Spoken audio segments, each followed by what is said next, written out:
Hello my dear students, welcome back to my YouTube channel. मेरे YouTube channel पर आप लोग का बहुत बहुत स्वागत है। डियर स्टूडेंट्स, आज की क्लास में हम लोग विभेदित अनुदेशन, मिश्रित अधिगम, माइंड मैपिंग, कॉन्सेप्ट मैपिंग और शिक्षण सहायक सामग्री के बारे में विस्तार पूर्वक अध्ययन करेंगे।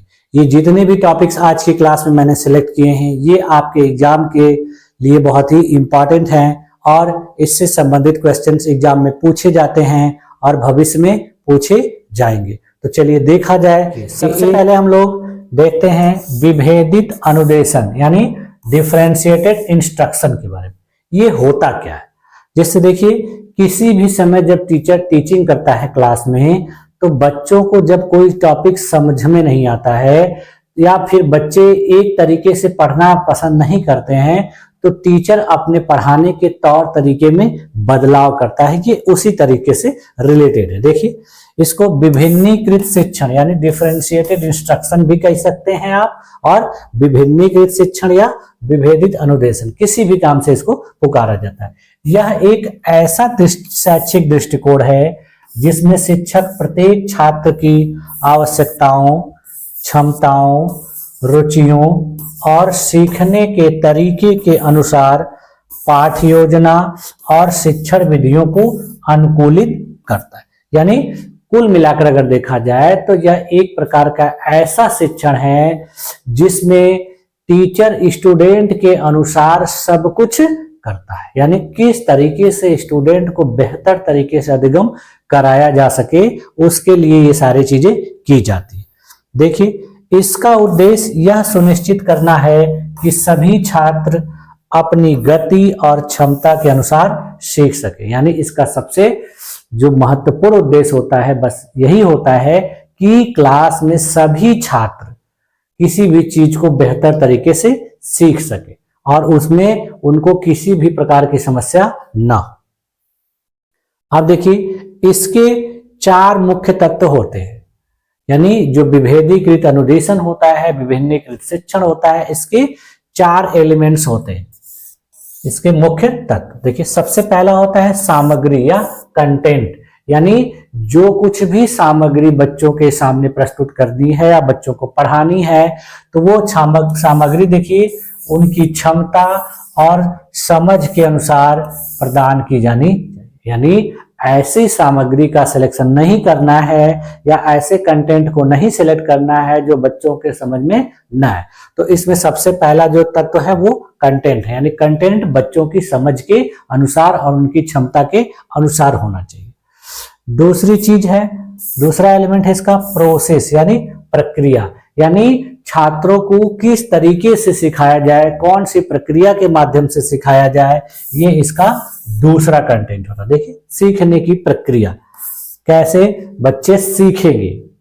तीसरा जो इसका एलिमेंट है वो देखिए उत्पाद है यानी प्रोडक्ट। एलिमेंट है कि उस सीखे गए तत्व को, पाठ्यक्रम को बच्चे किस प्रकार से प्रदर्शित कर पा रहे हैं। इसका मतलब कि टीचर ने किसी पाठ्यक्रम को बच्चों को पढ़ाया, बच्चों ने बेहतर तरीके से उसको पढ़ा, समझा और फिर वो उसको प्रदर्शित करेंगे। यानी टीचर के समक्ष उसको प्रस्तुत करेंगे। अब प्रस्तुत करने का तरीका उनका अलग अलग हो सकता है। कोई छात्र जवाब देके कर सकता है मौखिक रूप से, कोई छात्र लिखित रूप से दे सकता है और कोई छात्र उसको किसी माध्यम से प्रदर्शित करेगा। तो ये विभिन्न प्रकार के तरीके होते हैं, इसको उत्पाद के रूप में जाता है। और जो चौथा एलिमेंट्स है वो है पर्यावरण या लर्निंग एनवायरनमेंट।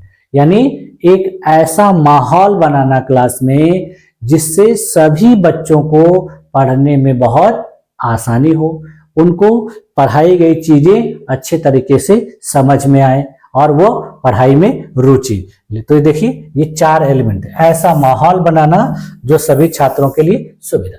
तो ये 4 एलिमेंट्स हैं जो एग्जाम में देखिए पूछे जाते हैं, तो आपको पता रहना चाहिए। अब देखिए, इसका उदाहरण देख लेते हैं एक एक करके। जैसे देखिए, सबसे पहले क्या था, सामग्री में भिन्नता। यानी एक कक्षा में कुछ छात्र पाठ्य पुस्तक से पढ़कर समझते हैं, जबकि कुछ छात्र वीडियो के माध्यम से समझते हैं या इन्फोग्राफिक्स के माध्यम से समझते हैं और इससे उनको समझने में बहुत आसानी होती है। देखिए क्लास में कुछ छात्रों को लेक्चर के माध्यम से, पुस्तक के माध्यम से समझा दीजिए, समझ जाते हैं, और कुछ छात्र उससे संबंधित जब वीडियो देखते हैं, कोई ग्राफिक्स इंफॉर्मेशन से संबंधित देखते हैं, तब उस चीज को अच्छे तरीके से समझते हैं। शिक्षक एक ही विषय को समझाने के लिए अलग अलग सामग्री जैसे ग्राफ, चार्ट, कहानी का उपयोग कर सकते हैं। देखिए स्टूडेंट को जब किसी एक ही विषय को पढ़ाना है और स्टूडेंट को समझ में नहीं आ रहा है, तो विभिन्न प्रकार के माध्यमों का उपयोग करके, शिक्षण सहायक सामग्रियों का उपयोग करके उस चीज को बेहतर तरीके से समझा सकते हैं। दूसरी देखिए कि उदाहरण है प्रक्रिया के उदाहरण। देखिए क्या है कि प्रक्रिया में भिन्नता कैसे। गणित पढ़ाते समय कुछ छात्रों को व्यक्तिगत रूप से अभ्यास कराना और दूसरों को समूह में चर्चा के माध्यम से सिखाना। अब देखिए कोई टीचर है, स्टूडेंट को गणित पढ़ा रहा है, तो गणित पढ़ाते समय वह छात्रों को व्यक्तिगत रूप से, पर्सनल इंडिविजुअल रूप से अभ्यास करा के सिखा सकता है। दूसरा तरीका क्या है कि वो छात्रों को एक साथ बैठाकर उनके साथ चर्चा करके और उनको उस चीज को बता सकता है। उदाहरण देख लीजिए, जैसे कि प्रतिशत की अवधारणा को समझाने के लिए एक समूह को गणना करने का अभ्यास दिया जाता है, जबकि दूसरे समूह को फ्लैश कार्ड्स के खेल के जरिए सिखाया जाता है। यदि देखिए किसी छात्र को प्रतिशत पढ़ाना है तो टीचर कई तरीके से पढ़ा सकता है। इसमें देखिए कह रहा है कि किसी छात्र को अभ्यास के माध्यम से सिखाया जाता है, सवाल दिया जाता है, प्रश्न दिया जाता है, और कुछ ऐसे स्टूडेंट होते हैं जिनको फ्लैश कार्ड्स के माध्यम से सिखाया जाता है और बताया जाता है। अब देखिए उत्पाद में भिन्नता, इसका उदाहरण देखिए क्या होगा कि एक छात्र अपनी सीख को निबंध लिखकर प्रदर्शित करता है, दूसरा प्रेजेंटेशन के माध्यम से प्रदर्शित करता है, और तीसरा चार्ट बनाकर, यानी उनको जो चीजें सिखाई गई वो अलग अलग तरीके से प्रस्तुत कर सकते हैं। इसमें देखिए स्वतंत्रता संग्राम का वर्णन करने के लिए कुछ छात्रों को कहा जाता है, तो कुछ छात्र देखिए पोस्टर बनाते हैं, कुछ छात्र लेख लिखते हैं और कुछ छात्र नाटक के माध्यम से उसको प्रस्तुत करते हैं। देखिए ये विभिन्न प्रकार का प्रस्तुत करने का तरीका हो गया। अब देखिए वातावरण का उदाहरण, यानी लर्निंग एनवायरनमेंट का। देखिए शिक्षण पर्यावरण में भिन्नता, इसका उदाहरण देखिए कक्षा में एक शांत कोना उन छात्रों के लिए बनाया जाता है जो एकांत में सीखना पसंद करते हैं, और जबकि समूह चर्चा के लिए एक अलग क्षेत्र होता है। यानी क्लास में देखिए कुछ ऐसे ऐसे एरिया डिसाइड कर दिए जाते हैं जहां पर कुछ छात्र बैठकर अच्छे तरीके से पढ़ सकते हैं। देखिए एक छात्र अपने डेस्क पर पढ़ाई करता है, जबकि दूसरा ग्रुप प्रोजेक्ट के लिए सहयोगात्मक स्थान पर काम करता है। देखिए क्लास में कुछ ऐसे स्टूडेंट होते हैं जो अपने डेस्क पर ही अच्छे तरीके से सबके साथ में बैठ के पढ़ लेते हैं। कुछ छात्रों को एकांत चाहिए, अलग से किसी विचार पर, किसी क्वेश्चन पर अगर उनको चर्चा करना है, कुछ लिखना है, तो वो अलग स्थान ढूंढते हैं जहां उनको किसी भी प्रकार की डिस्टर्बेंस ना हो। तो इस प्रकार का उनको माहौल उपलब्ध कराया जाना चाहिए। इससे देखिए लाभ क्या होता है, इस प्रकार के अनुदेशन से या इस प्रकार के शिक्षण से सभी छात्रों की व्यक्तिगत आवश्यकताओं को यह पूरा करता है। यानी जिस छात्र की जैसी आवश्यकता है वो उस तरीके से अपना अधिगम करते हैं और चीजों को पढ़ते हैं। दूसरी चीज देखिए छात्रों को आत्मविश्वास और रुचि से पढ़ाई करने में मदद मिलती है। इसके वजह से देखिए छात्र अपनी रुचि के अनुसार और पूरे आत्मविश्वास के साथ पढ़ाई करते हैं। कक्षा में देखिए विविधता को सम्मान देता है, यानी इस प्रकार से शिक्षण करने पर क्लास में अलग अलग तरह के स्टूडेंट को एक दूसरे से कोई दिक्कत नहीं होती है, बल्कि सब एक दूसरे को रेस्पेक्ट देते हुए अपने पढ़ाई को बेहतर तरीके से करते हैं। अब देखिए इसकी चुनौतियां हैं। चुनौतियां देखिए क्या होती हैं इस प्रकार से पढ़ाने के लिए। देखिए चुनौतियों में शिक्षकों के लिए पाठ योजनाएं तैयार करना समय साध्य हो सकता है। देखिए अब क्या है कि अलग अलग तरह के स्टूडेंट को अलग तरीके से पढ़ाना है, तो एक ही पाठ योजना से काम नहीं चलेगा, इसलिए टीचर का काम जो है बढ़ जाता है। यानी टीचर को बहुत ज्यादा समय देना पड़ता है नई नई पाठ योजनाओं को नई नई तरीके से बनाने के लिए। दूसरा, बड़े वर्गों में इसे लागू करना कठिन हो सकता है, यानी उच्च क्लास के स्टूडेंटों के लिए इस प्रकार से पढ़ाना बहुत कठिन हो जाएगा। क्यों? क्योंकि टीचर के पास उतना समय होगा नहीं और उस तरीके से सभी छात्रों के लिए अलग अलग तरीके से बताना समझाना ये बहुत बड़ा काम हो जाएगा, बड़ी प्रक्रिया हो जाएगी, जिससे इसको लागू करना बड़े क्लास में कठिन होता है। ये सब तौर तरीके जो हैं छोटे क्लास के बच्चों के लिए काफी लाभदायक होते हैं। देखिए इसको, इस 4 एलिमेंट्स मैंने अभी बताया, देखिए 4 तरीके हैं। 4 ways टू डिफरेंशिएट इंस्ट्रक्शन। देखिए सबसे पहला क्या है? कंटेंट है, यानी किस प्रकार का कंटेंट किस स्टूडेंट के लिए उपयोग किया जाए, उनको कौन सा कंटेंट पढ़ने के लिए दिया जाए। दूसरा देखिए क्या है? प्रोसेस, यानी उस कंटेंट को किस तरीके से स्टूडेंट को पढ़ाया जाए और वो किस तरीके से उसको पढ़े जिससे उनको बेहतर अधिगम हो। और तीसरा देखिए एलिमेंट्स है प्रोडक्ट, यानी उस चीज को सीखकर समझकर छात्र उसको किस प्रकार से टीचर के सामने या एग्जाम में प्रस्तुत कर पाते हैं। और चौथा है लर्निंग एनवायरनमेंट, यानी उनको किस प्रकार का माहौल उपलब्ध कराया जाए जिससे उनका बेहतर तरीके से अधिगम हो सके। तो ये 4 एलिमेंट्स थे जो डिफरेंशिएटेड इंस्ट्रक्शन से रिलेटेड। देखिए इसको इस प्रकार से भी देखा जा सकता है। देखिए कंटेंट है, विभिन्न प्रकार के कंटेंट हैं। देखिए जिसको जिस तरीके से पढ़ना है, जैसा कंटेंट चाहिए वो उस तरीके से पढ़ सकता है। किसी को ऑनलाइन माध्यम से पढ़ना है, किसको ऑफलाइन माध्यम से पढ़ना है, किसको शिक्षक के द्वारा पढ़ना है, किसको किताब के द्वारा पढ़ना है।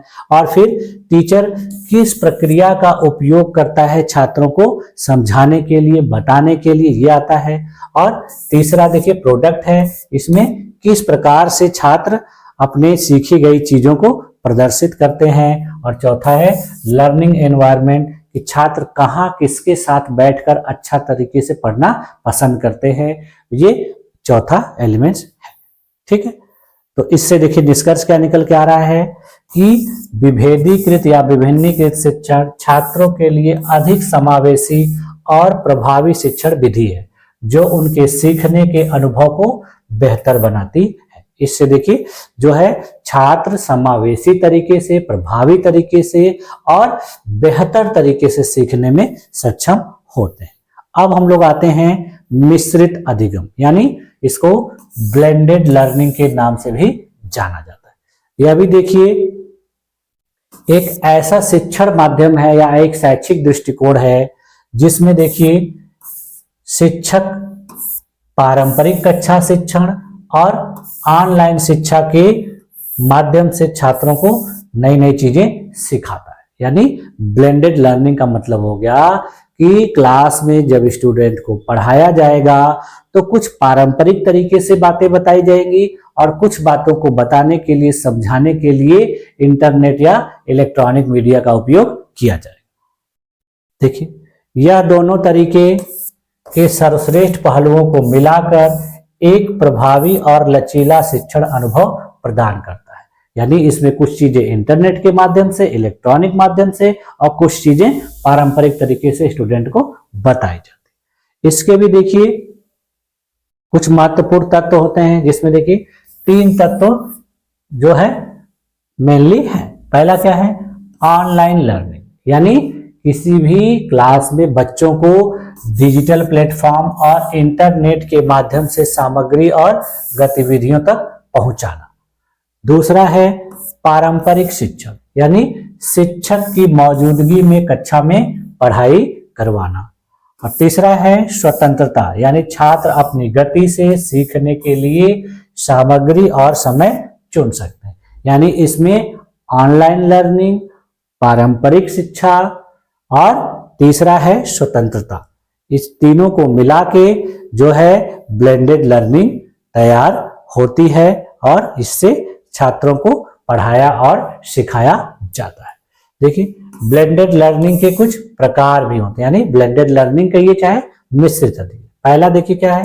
रोटेशन मॉडल, यानी छात्र कक्षा और ऑनलाइन लर्निंग के बीच समय को विभाजित करते हैं। यानी इसमें क्या होता है? रोटेट करके थोड़े समय ऑनलाइन माध्यम से, फिर पारंपरिक माध्यम से, फिर पारंपरिक माध्यम से, फिर ऑनलाइन, तो इस तरह से रोटेट कर करके बदल बदल के पढ़ते हैं। दूसरा है फ्लेक्स मॉडल, यानी अधिकांश सामग्री ऑनलाइन होती है लेकिन आवश्यकता पड़ने पर शिक्षक मार्गदर्शन करते हैं। दूसरी देखिए ब्लेंडेड लर्निंग का उदाहरण है कि अधिकांश चीजें जो होती हैं वो ऑनलाइन माध्यम से ही होती हैं, लेकिन उसमें जब कोई कठिनाई आती है, किसी टॉपिक को उनको बच्चों को समझ में नहीं आता है, तब उसमें शिक्षक उसका मार्गदर्शन करते हैं। अगला देखिए तीसरा प्रकार है इसका एनहांस्ड वर्चुअल मॉडल, यानी इसमें देखिए क्या होता है कि छात्र मुख्य रूप से ऑनलाइन सीखते हैं और कभी कभी कक्षा में उपस्थित होते हैं। यानी यह देखिए एक और भी विस्तृत रूप से ब्लेंडेड लर्निंग का उदाहरण है कि इसमें स्टूडेंट ज्यादातर चीजें ऑनलाइन माध्यम से ही पढ़ते हैं, वो कभी कभार पारंपरिक रूप से कक्षा में पढ़ने के लिए जाते हैं, नहीं तो ज्यादातर चीजें वो खुद से ही अपने ऑनलाइन माध्यम से पढ़ते हैं। चौथा देखिए है फ्लिप्ड क्लासरूम, इसमें देखिए पाठ्य सामग्री पहले ऑनलाइन दी जाती है और कक्षा समय को चर्चा और समस्या समाधान के लिए उपयोग किया जाता है।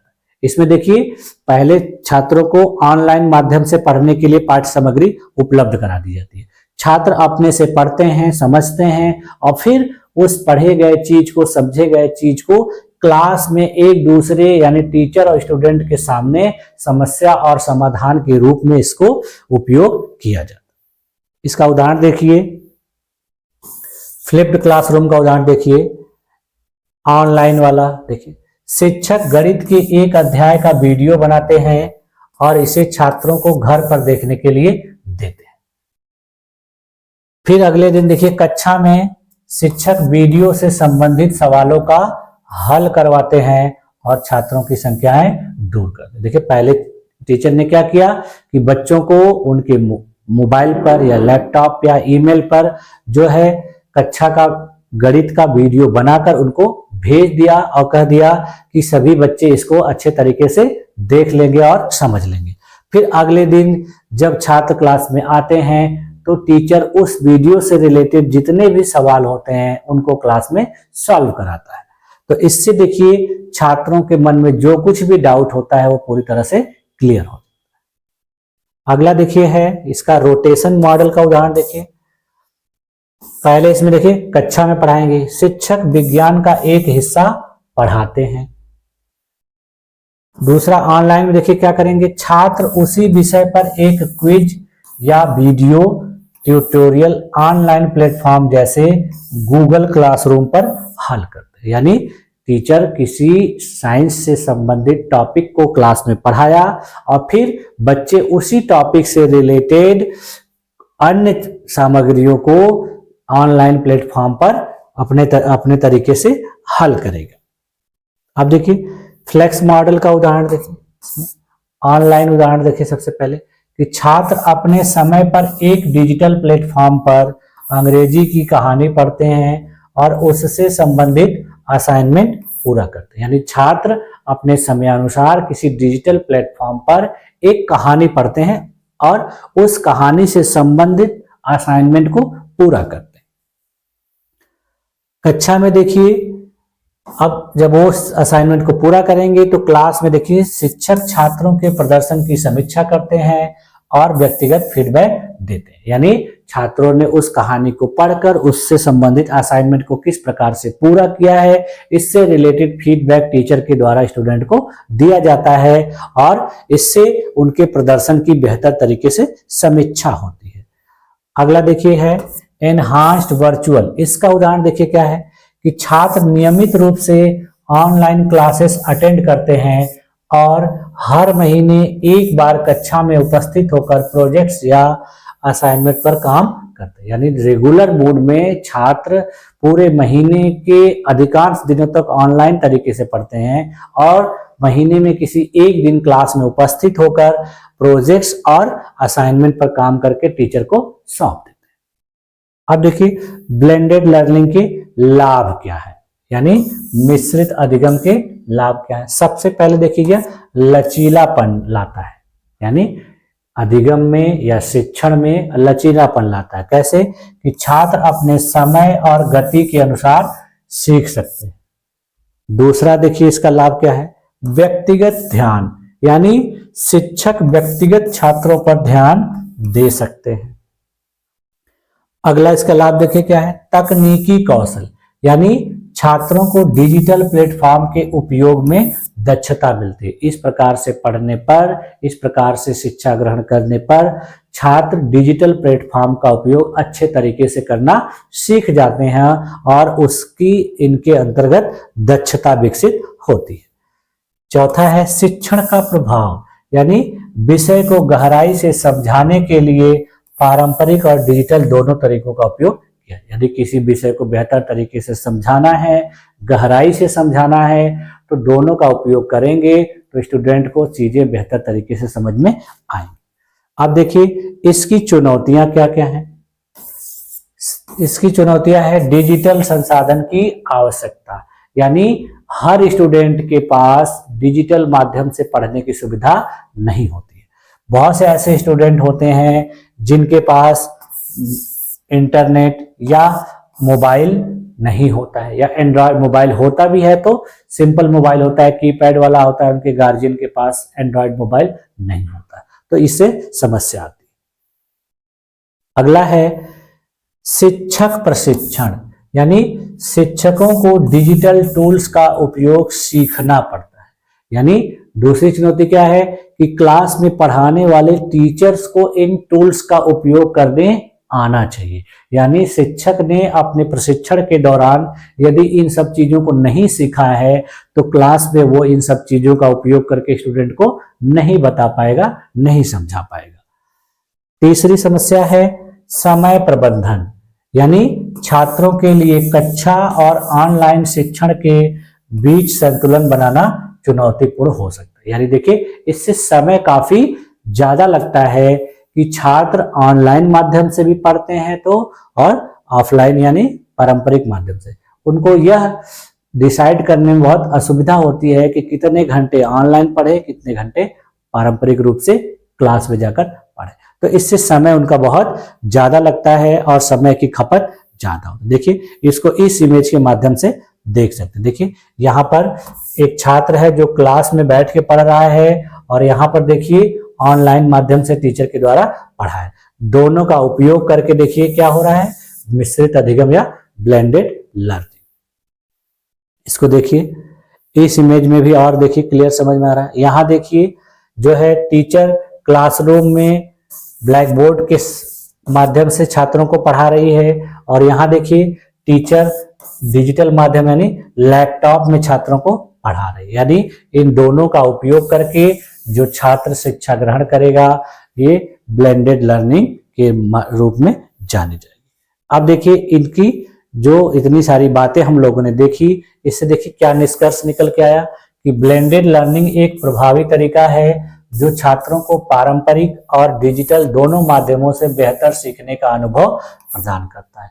यह छात्रों को अधिक स्वतंत्रता और शिक्षकों को अधिक लचीलापन देता है। इस माध्यम से शिक्षा प्राप्त करने पर या शिक्षा प्रदान करने पर छात्रों के जितने भी डाउट होते हैं वो क्लियर हो जाते हैं। यदि कोई डाउट पारंपरिक कक्षा में है तो छात्र उसको डिजिटल माध्यम से क्लियर कर लेते हैं, या डिजिटल माध्यम से पढ़ने पर कोई डाउट है तो टीचर से उस डाउट को क्लियर कर लेते हैं। इससे छात्र किसी भी टॉपिक से रिलेटेड कंफ्यूजन से नहीं प्रभावित, यानी उनको कोई भी कंफ्यूजन नहीं होता है, सारी चीजें उनको क्रिस्टल क्लियर हो जाती। अब देखिए हम लोग आते हैं शिक्षण सहायक सामग्री यानी टीचिंग एड्स। ये देखिए क्या होता है कि शिक्षण सहायक सामग्री वे उपकरण, सामग्रियां या संसाधन हैं जिनका उपयोग शिक्षक पाठ को रोचक, प्रभावी और समझने योग्य बनाने के लिए करते हैं। यानी ये ऐसी सहायक सामग्रियां होती हैं जिसका उपयोग टीचर के द्वारा कक्षा में शिक्षण के दौरान किया जाता है और इससे देखिए जो शिक्षण होता है वो रोचक होता है, प्रभावी होता है और समझने योग्य हो जाता है। इसका उद्देश्य देखिए शिक्षण प्रक्रिया को सरल और छात्रों के लिए आकर्षक बनाना, यानी इसका उपयोग इसीलिए किया जाता है कि जो टीचिंग की जा रही है क्लास में वो सरल हो और छात्रों के लिए प्रभावी हो, आकर्षक। अब देखिए शिक्षण सहायक सामग्री के प्रकार। शिक्षण सहायक सामग्री कितने प्रकार की होती है? देखिए पहली जो शिक्षण सामग्री है वो होती है दृश्य यानी विजुअल शिक्षण सहायक, यानी ऐसी शिक्षण सामग्रियां जो छात्रों को देखने और समझने में मदद करती है, यानी ऐसी शिक्षण सहायक सामग्रियां जो छात्रों को सामने दिखा के पढ़ाई जाए, जिसमें देखिए क्या क्या आता है, चार्ट आता है, पोस्टर आता है, फ्लैश कार्ड आता है, मॉडल आते हैं, विभिन्न प्रकार के चित्र आते हैं, ग्राफ आते हैं। इसका उपयोग देखिए गणित में बार ग्राफ समझाने के लिए ग्राफ का उपयोग किया जाता है। देखिए इन सारी चीजों का उपयोग छात्रों को दिखाकर और उनसे संबंधित जो भी टॉपिक होगा उसको बेहतर तरीके से समझाया जाता है। दूसरा देखिए क्या है, श्रव्य सहायक सामग्री यानी ऑडियो एड्स, ऐसी सामग्रियां जो सुनने की इंद्रिय का उपयोग करती है, यानी ऐसी सहायक सामग्रियां जिसका छात्रों को सुनाकर प्रयोग किया जाता है, यानी किसी चीज को बताना है तो उनको उस चीज को ऑडियो के माध्यम से सुनाया जाएगा। उदाहरण में देखिए रिकॉर्डेड ऑडियो, पॉडकास्ट या कोई गीत या सॉन्ग, इसको छात्रों को सुनाया जाएगा और फिर उस चीज को सुनकर वो उस चीज को बेहतर तरीके से सीखेंगे। जैसे इसका उपयोग देखिए भाषा सीखने के लिए ऑडियो क्लिप का उपयोग करना, यानी छात्रों को किसी भाषा को सिखाना है, किसी और भी बात को सिखाना है तो उससे संबंधित रिकॉर्डेड चीज को उनको सुनाएंगे और सुन के फिर वो उस चीज को सही तरीके से सीख लेंगे, समझ लेंगे। अगला है देखिए श्रव्य दृश्य यानी ऑडियो विजुअल एड, यानी ऐसी सामग्रियां जिसमें जो भी चीज होगी वो दिखाई भी देगी और उससे संबंधित सुनाई भी देगी। यानी इसका उदाहरण हो गया डिजिटल बोर्ड, प्रोजेक्टर, कंप्यूटर, ये सब जो चीजें हैं वो देखिए इसमें दिखाई भी देता है और सुनाई भी देता है। इसका उदाहरण देखिए विभिन्न प्रकार के वीडियो, पावर पॉइंट प्रेजेंटेशन और एजुकेशनल फिल्में यानी शैक्षिक फिल्म, इसमें देखिए छात्रों को चित्र भी दिखता है और उसमें आवाज भी सुनाई देती है। इसका उपयोग देखिए विज्ञान के प्रयोग को वीडियो के माध्यम से सिखाना, यानी कोई वैज्ञानिक प्रयोग है, साइंटिफिक एक्सपेरिमेंट है जिसको वीडियो के माध्यम से छात्रों को बेहतर तरीके से समझाने में सहायता। अगला देखिए क्या है हस्त निर्मित यानी हैंडमेड एड्स। इसमें देखिए क्या होता है शिक्षक या छात्रों द्वारा बनाई गई सामग्री। इसमें देखिए छात्र भी कुछ चीजें बना के ले आते हैं और कुछ शिक्षक भी या टीचर भी बनाते हैं, जिसमें देखिए पेपर से बनाया गया कोई मॉडल या कोई DIY चार्ट, ये भी होता है। जैसे देखिए भूगोल में पृथ्वी का मॉडल बनाने के लिए जब छात्रों को कहा जाता है या टीचर पढ़ाते समय बना के लेके आते हैं तो वो इसके में आता है, यानी अपने हाथ से बनाया गया। अगला देखिए क्या है इलेक्ट्रॉनिक यानी इलेक्ट्रॉनिक एड्स। इसमें देखिए तकनीकी उपकरण और डिजिटल सामग्री, विभिन्न प्रकार के तकनीकी उपकरण और डिजिटल सामग्री इसमें आते हैं। इसका उदाहरण देखिए है स्मार्ट बोर्ड, प्रोजेक्टर, कंप्यूटर। इसका उपयोग देखिए क्या होता है इतिहास की घटनाओं को दिखाने के लिए प्रेजेंटेशन का उपयोग। अब इनसे संबंधित देखिए उदाहरण हम लोग देख लेते हैं। जैसे देखिए गणित पढ़ाने के लिए या वर्गमूल सिखाने के लिए चार्ट का उपयोग किया जाता है। ज्यामिति में कोण और आकृतियों को समझाने के लिए 3D मॉडल का उपयोग किया जाता है, यानी 3 डायमेंशनल मॉडल का उपयोग किया जाता है। उसी प्रकार से देखिए विज्ञान विषय में शरीर रचना यानी ह्यूमन एनाटॉमी समझाने के लिए मानव शरीर का एक मॉडल जो है छात्रों के सामने प्रस्तुत किया जाता है। प्लांट लाइफ सिखाने के लिए वीडियो का प्रेजेंटेशन किया, यानी पौधों का जीवन हमको पढ़ाना है छात्रों को तो उससे संबंधित वीडियो को छात्रों के सामने प्रेजेंट करेंगे जिससे वो चीजें उनको बेहतर तरीके से समझ में आएंगी। भूगोल में देखिए विश्व के मानचित्र को ग्लोब के माध्यम से समझाना, नदियों और पर्वतों को चार्ट पर दिखाना। देखिए विभिन्न प्रकार के नदियों और पर्वतों को पढ़ाना है तो उनको चार्ट पर दिखा के पढ़ाएंगे और विश्व के मानचित्र में अगर किसी चीज को दिखाना है तो उसको ग्लोब के माध्यम से प्रदर्शित करके दिखाएं। देखिए भाषा में देखिए कैसे उपयोग होता है शिक्षण सहायक सामग्री का। कविता या कहानी के लिए फ्लैश कार्ड्स का उपयोग करना। भाषा सिखाने के लिए देखिए ऑडियो रिकॉर्डिंग का उपयोग करना। किसी भाषा को सिखाना है, किसी कविता कहानी को सिखाना है, तो इन सब माध्यम का उपयोग किया जा सकता है। अब देखिए शिक्षण सहायक सामग्री के लाभ क्या होते हैं। सबसे पहला देखिए सीखने में सुधार होता है, यानी यह सामग्री को सरल और स्पष्ट बनाती है। छात्रों की रुचि बढ़ती है, यानी ये छात्रों को किसी चीज को सीखने में बहुत ही रुचिकर लगती हैं और आकर्षक लगती हैं। याद रखने में मदद, यानी किसी भी चित्र को यदि दिखाया जाए और उसके सामने साथ साथ उसमें आवाज भी आए तो वो चीजें छात्रों को बहुत जल्दी समझ में आ जाती है और ज्यादा समय तक याद रहती हैं। सक्रिय भागीदारी, छात्र देखिए इससे शिक्षण प्रक्रिया में सक्रिय रूप से भाग लेते हैं, यानी जब इस माध्यम से पढ़ाया जाएगा, शिक्षण सहायक सामग्री का उपयोग किया जाएगा, तो छात्र बहुत बेहतर तरीके से कंसंट्रेट करते हैं, यानी उनका ध्यान इधर उधर भटकता नहीं है, उन सब चीजों को बहुत ध्यान से देखते रहते हैं। इसके देखिए चुनौतियां भी हैं। संसाधनों की उपलब्धता, यानी देखिए सबसे बड़ी चुनौती है विभिन्न प्रकार के संसाधन हर स्कूलों में उपलब्ध नहीं होते। देखिए सभी स्कूलों में उपकरण और सामग्री की उपलब्धता नहीं होती है। दूसरा है समय, यानी शिक्षण सामग्री तैयार करना समय साध्य हो सकता है। विभिन्न प्रकार की शिक्षण सहायक सामग्रियों को तैयार करने में बहुत ज्यादा समय लगता है, जिससे शिक्षक को समय की अनुपलब्धता हो जाती है। उसके बाद देखिए शिक्षक का कौशल, यानी शिक्षक का कौशल भी एक बहुत बड़ी चुनौती होती है, यानी शिक्षक इन सब चीजों का उपयोग करने में कुशल नहीं है तो वो बेहतर तरीके से इनका उपयोग नहीं कर पाएगा। देखिए शिक्षक को इन सामग्रियों का सही उपयोग करना आना चाहिए। तो इसका देखिए कंक्लूजन निकल कर क्या आया कि शिक्षण सहायक सामग्री शिक्षण प्रक्रिया को प्रभावी बनाती है, रोचक बनाती है और यादगार बनाती है।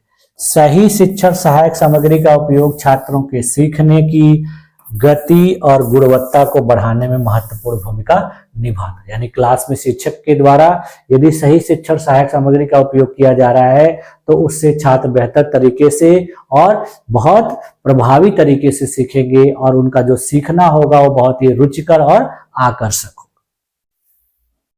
अब हम लोग आते हैं जो इसके इमेजेस के ऊपर। देखिए ये विभिन्न प्रकार के शिक्षण सहायक सामग्रियों का देखिए इमेज है। देखिए इस प्रकार से छात्रों को पढ़ाते समय इन शिक्षण सहायक सामग्री का उपयोग किया जा सकता है। देखिए और भी देखिए, ये देखिए इस तरह से विभिन्न प्रकार के शिक्षण सहायक सामग्रियां हैं जिनका उपयोग छात्रों को कक्षा में पढ़ाते समय टीचर के द्वारा किया जाता है।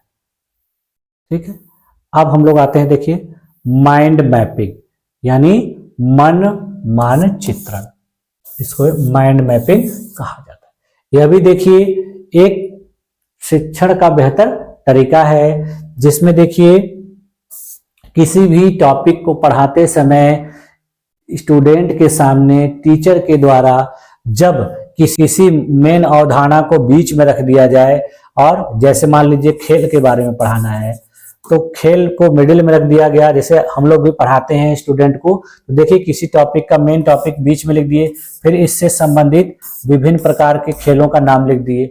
जैसे देखिए व्यक्तिगत खेल, सामूहिक खेल, फिर पानी से संबंधित खेल, फिर ऐसे ढेर सारे खेलों का नाम है। अब फिर इसमें इसके बारे में फिर अलग अलग बताएंगे। तो इस तरीके से जब किसी चीज को बताया जाता है तो वो इसी के अंतर्गत आती है। देखिए माइंड मैपिंग एक रचनात्मक और संगठित तरीका है जो किसी विषय, विचार या समस्या को समझने, योजना बनाने और प्रस्तुत करने में मदद करता है।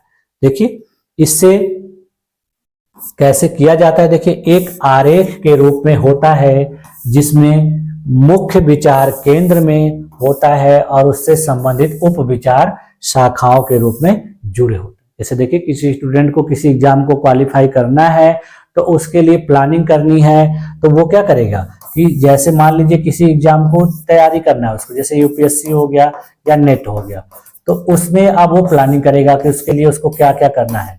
तो वो क्या करेगा, इस प्रकार से प्लानिंग करता है कि इतने देर तक मुझे पढ़ना है, एक सामग्री पढ़नी है, इतना समय मुझे मनोरंजन पर लगाना है, इसमें मुझे रिवीजन करना है, इसमें मॉक टेस्ट हल करना है और इसमें फिर मुझे प्रैक्टिस करना है। तो इस तरीके से वो प्लानिंग करता है। अब फिर इसमें फिर विभाजित करके करेगा कि कौन कौन सा किताब पढ़ना है।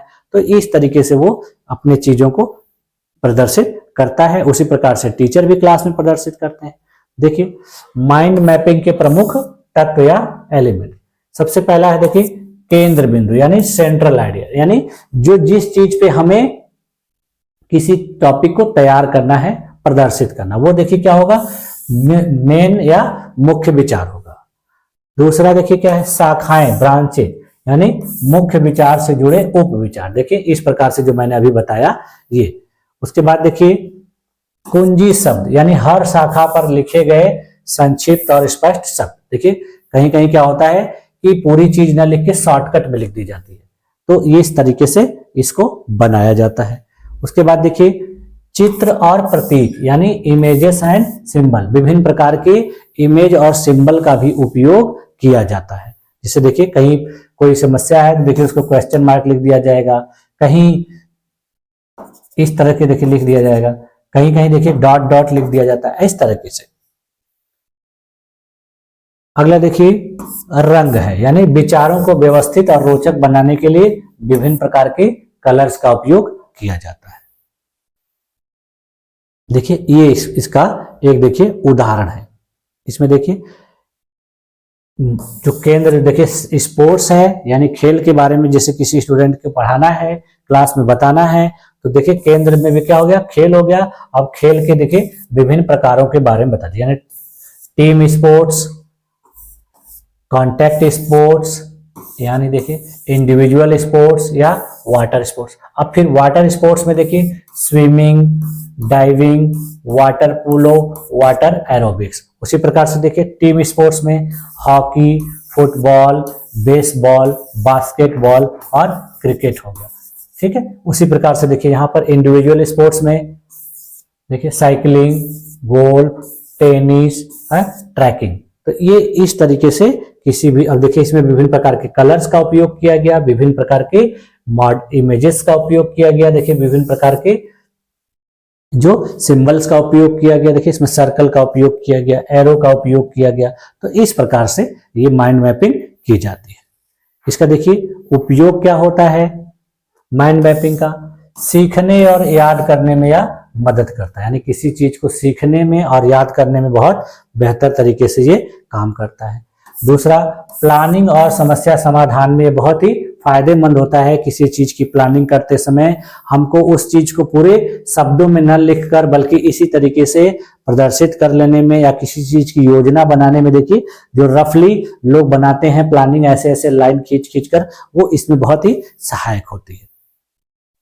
इससे देखिए रचनात्मकता भी बढ़ती है, किसी भी विचार को बेहतर तरीके से प्रदर्शित करने में आसानी होती है। चौथा अध्ययन और नोट्स बनाने में भी ये बहुत फायदेमंद होता है। देखिए जब स्टूडेंट किसी एग्जाम की तैयारी करते हैं तो नोट्स बनाने के लिए केवल मेन टॉपिक्स को इस तरीके से लिख लेते हैं और उससे संबंधित जो महत्वपूर्ण बातें हैं वो उसको एग्जाम में अपने से लिख लेते हैं। तो ये इस प्रकार से ये जो है बहुत ही उपयोगी होता है।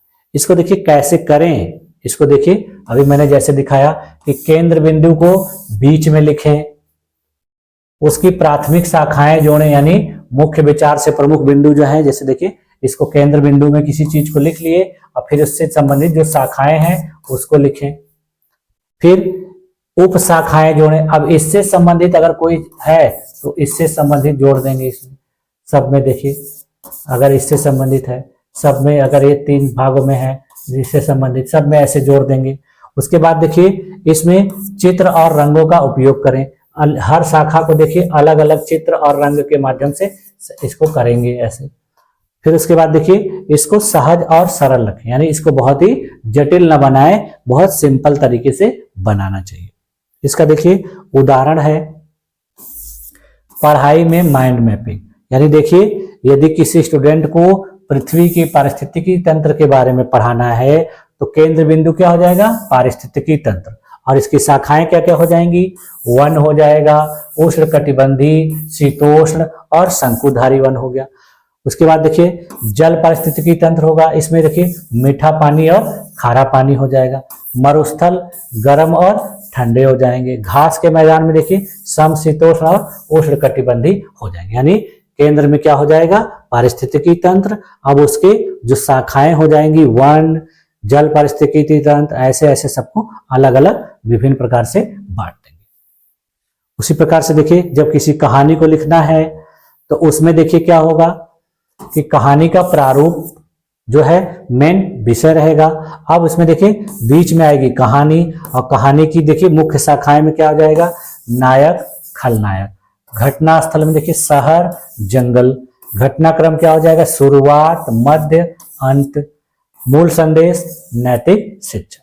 तो इस प्रकार से इस चीज को बनाया जाता है। जैसे देखिए कोई प्लानिंग करनी है तो नए साल की योजना बनाना है, जैसे देखिए 2024 या 2025 की कोई प्लानिंग करनी है तो उसकी मुख्य शाखाएं क्या क्या होगी कि स्वास्थ्य से संबंधित, पढ़ाई से संबंधित, कैरियर से संबंधित, यात्रा से। अब स्वास्थ्य में देखिए उसकी उप शाखाएं क्या हो जाएंगी, व्यायाम और खान पान।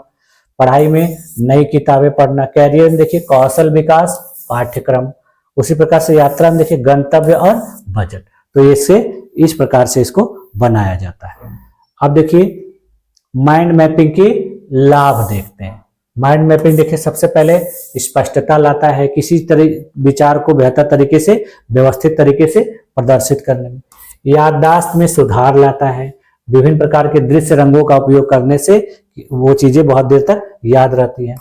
समस्या समाधान में बहुत फायदेमंद होता है, इससे रचनात्मकता को बढ़ावा मिलता है। इसकी देखिए चुनौतियां क्या है, इसमें देखिए समय बहुत लगता है, यह बहुत ही जटिल होता है। यानी यदि ज्यादा विचार हैं और ज्यादा शाखाएं हैं तो यह विचार जो है माइंड मैप को जटिल बना देता है। रंग और चित्र का उपयोग, कुछ लोगों के लिए देखिए चित्र और रंग का बनाना बहुत कठिन हो जाता है। कुछ लोग चित्र नहीं बनाते हैं, सही से नहीं बना पाते हैं, टेढ़ा मेढ़ा हो जाता है और रंगों का उपयोग सही से नहीं कर पाते हैं, तो ये उसके लिए चुनौती। इससे देखिए इन सारी चीजों के बावजूद भी इससे निष्कर्ष क्या निकल के आ रहा है कि माइंड मैपिंग एक शक्तिशाली उपकरण है जो शिक्षण, सीखने और योजना बनाने को सरल और प्रभावी बनाता है। यानी किसी चीज को या शॉर्टकट तरीके से, रचनात्मक तरीके से प्रदर्शित करने में बहुत ही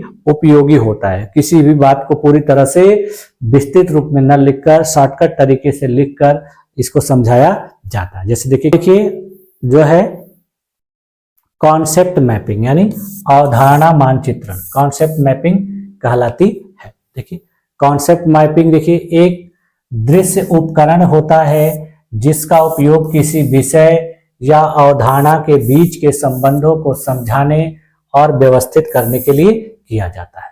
इसमें देखिए जो मुख्य विचार होता है उनके बीच संबंध को आरेख के रूप में प्रस्तुत किया। यह भी देखिए उसी तरीके से थोड़ा डिफरेंट है लेकिन मिलता जुलता है। इसमें भी देखिए जो कोई मुख्य अवधारणा होती है वो बीच में होती है और फिर उसके जैसे मान लीजिए सीखना है, ठीक है। अब इससे संबंधित जो मुख्य अवधारणाएं होंगी वो एरो के माध्यम से ऐसे ऐसे प्रदर्शित कर दी जाएगी। इसमें देखिए उसी तरीके से देखिए कॉन्सेप्ट मैपिंग के मुख्य तत्व क्या होते हैं। मुख्य अवधारणा होगी, जिस विषय या विचार पर ध्यान केंद्रित किया जा रहा है वो मिडिल में रहेगा। इसकी देखिए उप अवधारणाएं होंगी, मुख्य अवधारणा से जुड़े छोटे छोटे विचार। तीसरा क्या है, इनके बीच में रिलेशन यानी अवधारणाओं के बीच के संबंध को तीर या रेखाओं के माध्यम से दिखाया जाता है। और चौथा होता है लिंकिंग वर्ड्स, लिंकिंग शब्द। यह दिखाते हैं कि विभिन्न अवधारणाएं एक दूसरे से कैसे संबंधित हैं। इसको देखिए उपयोग कहाँ कहाँ किया जाता है। सीखने और समझने के लिए, किसी चीज को सीखना है और समझना है तो इसका उपयोग किया जाएगा। योजना और समस्या समाधान के लिए, किसी भी योजना को बनाने के लिए और किसी समस्या को हल करने के लिए। शिक्षण में इसका उपयोग किया जाता है, छात्रों को विषय को गहराई से समझाने के लिए। अध्ययन और अनुसंधान में इसका उपयोग किया जाता है, विषय से जुड़े विचारों को स्पष्ट करने और व्यवस्थित रूप में प्रदर्शित करने। कॉन्सेप्ट मैप को देखिए बनाया कैसे जाता है। मुख्य अवधारणा को सबसे पहले पहचाना जाता है, यानी जिस विषय पर मैप बनाना है उसको केंद्र में लिखेंगे। उससे संबंधित फिर उप अवधारणाएं चुनेंगे, यानी मुख्य अवधारणा से जुड़े विचारों को लिखे और उन्हें मुख्य अवधारणा से रेखा द्वारा जोड़े। ऐसे देखिए बीच में लिख दिया जाएगा और विभिन्न रेखाओं के माध्यम से इनको आपस में जोड़ दिया जाएगा। ऐसे ऐसे करके जोड़ दिया जाएगा। इससे देखिए ये क्या होगा, ये किसी अवधारणा को, किसी कॉन्सेप्ट को क्लियर। इनको देखिए क्रमबद्ध करें, यानी उप अवधारणाओं को उनकी प्राथमिकता और स्तर के अनुसार व्यवस्थित करें। अब इसमें देखिए जो पहला होगा उसको 1, जो दूसरा, तीसरा, चौथा, ऐसे 5, 6, 1, 7, तो इस प्रकार से इसको डिवाइड करते हैं। इसके बाद फिर देखिए लास्ट में इसकी समीक्षा करें, यानी मैप को ध्यान से देखें और सुनिश्चित करें कि सभी संबंध सही हैं कि नहीं। इसका देखिए उदाहरण है, उदाहरण से देखिए और क्लियर हो जाएगा।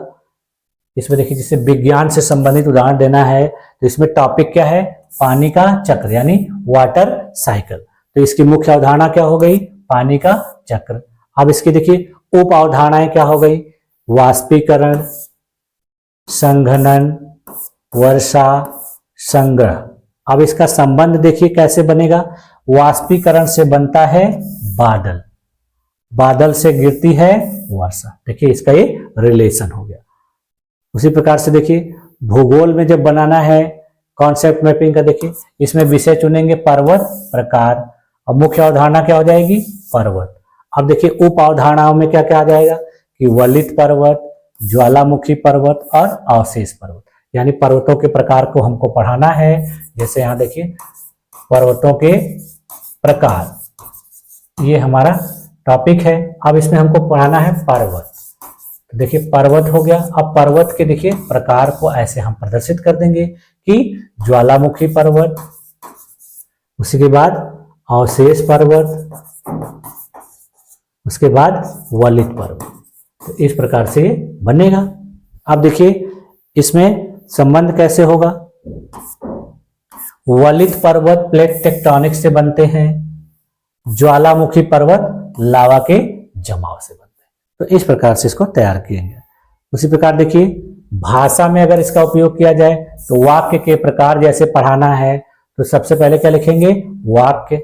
अब उसमें देखिए कथनवाचक वाक्य, प्रश्नवाचक वाक्य, आज्ञार्थक वाक्य, विस्मयवाचक वाक्य, इस तरीके से इसको लिखेंगे। और फिर इसमें संबंध कैसे स्थापित करेंगे, कथनवाचक वाक्य यानी तथ्य या जानकारी बताता है, प्रश्नवाचक वाक्य सवाल पूछता है। ठीक है, तो इस प्रकार से इसको बनाया जाता है। कॉन्सेप्ट मैपिंग के देखिए लाभ क्या होते हैं, यह स्पष्टता लाता है, किसी चीज को समझने में व्यवस्थित तरीके से यह बहुत ही लाभदायक होता है। इससे देखिए क्रिएटिविटी या रचनात्मकता आती है, छात्रों की सोच और रचनात्मकता को बढ़ावा मिलता है। इससे देखिए उनकी याददाश्त में सुधार होता है, समस्या समाधान में बहुत आसानी होती है। इसकी देखिए चुनौतियां भी होती हैं। क्या क्या चुनौतियां होती हैं, जैसे देखिए इसमें समय बहुत ज्यादा लगता है, इसको समझने में थोड़ी शुरुआत में कठिनाई होती है। इसमें देखिए संपूर्णता की समस्या होती है, यानी कभी कभी विचारों को आपस में जोड़ने में यह कठिनाई उत्पन्न करता है। इन सब के बावजूद भी देखिए इसका निष्कर्ष क्या निकल के आया कि कॉन्सेप्ट मैपिंग एक प्रभावी शिक्षण और सीखने का उपकरण है जो जटिल विषयों को सरल और व्यवस्थित रूप में प्रस्तुत करता है। इसका उपयोग देखिए छात्रों और शिक्षकों दोनों के लिए फायदेमंद होता है और यह शिक्षा के विभिन्न स्तरों पर प्रभावी रूप से लागू किया जा सकता है। यानी इसको टीचर भी यूज करते हैं, स्टूडेंट भी यूज करते हैं। देखिए इसमें इसका इमेज के माध्यम से उदाहरण देख लीजिए। जैसे देखिए हमको स्टडी के बारे में बताना है, समझाना है, तो स्टडी देखिए किन किन चीजों से रिलेटेड होती है। स्टडी में मोटिवेशन जरूरी होता है, इमोशनल इंटेलिजेंस जरूरी होता है, इसमें ऑर्गेनाइजेशन, इसको संगठित होना चाहिए, इसमें विभिन्न प्रकार की हैबिट्स हैं, इसके बाद छात्र का कंसंट्रेशन है, इसको देखिए सिंथेसाइज करना है, इसमें देखिए रीडिंग जरूरी है, इसमें ह्यूमर जरूरी। तो इस प्रकार से स्टडी देखिए इतनी सारी चीजों से रिलेटेड होती है, यानी ये सारी चीजें जो है स्टडी को प्रभावित करती है। तो ये देखिए था कॉन्सेप्ट मैपिंग का उदाहरण। तो इस प्रकार से देखिए हम लोगों ने आज की क्लास में विभिन्न प्रकार के शिक्षण के तौर तरीकों के बारे में अध्ययन किया, जिसमें हम लोगों ने विभेदित अनुदेशन, मिश्रित अधिगम, शिक्षण सहायक सामग्री, मन मानचित्रण और अवधारणा मानचित्रण के बारे में विस्तार पूर्वक अध्ययन किया। मुझे पूरी उम्मीद है कि आप लोगों को ये सारी बातें बेहतर तरीके से समझ में आई होंगी और आप लोगों ने इन सब चीजों को इतने देर तक देखा, इतने देर तक अपने आप को इस चैनल पर बनाए रखा, इसके लिए आप लोगों का बहुत बहुत धन्यवाद। आपको यदि ये सारी चीजें पसंद आई हो तो आप मेरे चैनल को लाइक करिए, सब्सक्राइब करिए और भी लोगों को इसको शेयर करिए, जिससे वो लोग भी इसका लाभ उठा सके। तो मिलते हैं नेक्स्ट क्लास में, तब तक के लिए थैंक यू।